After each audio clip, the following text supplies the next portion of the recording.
До крајот на годината или најдоцна почетокот на наредната година се очекува да започне тендерот за изградба на регионалната депонија во Свети Николе. Во финална фаза е подготовката на тендерското досие, истакна денеска од Кучанско министерката за животна средина Каја Шукова. Со околу 40 милиони евра во истокот и североистокот набавена е опрема, а во моментот се работи на затворање на помалите депонии и пренасочување на отпадот од помалите кон големите депонии.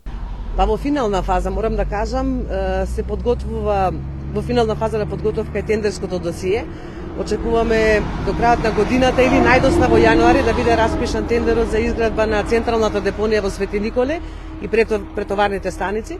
Станува збор за финансиски пакет од околу 40 на милиони евра само за исток и североисток, кој што опфаќа набавка на опрема која што набавивме пред 3 години, канти контейнери и возила. Исто така затварање на општинските депонии.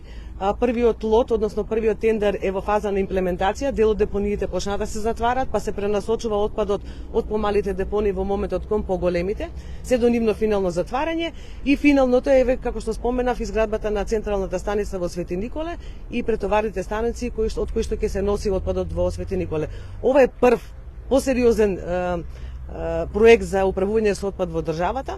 Тука не застануваме, продолжуваме и со другите региони со новиот заем од Европска банка за обнова и развој, кој што ќе опфати уште 5 региони во државата. Дел од помалите општини во изминатиот период започнаа со затворање на дивите депонии. Пример е општина Карбинци, каде се работеше на чистење и целосно затворање на депониите, а отпадот се транспортираше во Штип. Од друга страна, Кочани и Виница го чекаат стартот на регионалната депонија. Од и сега го дишат постоечкиот чад секојдневно.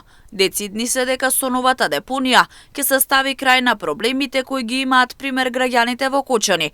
Оти депонијата речиси секогаш е запалена, па чадот е неподнослив најмногу за жителите од село Бели.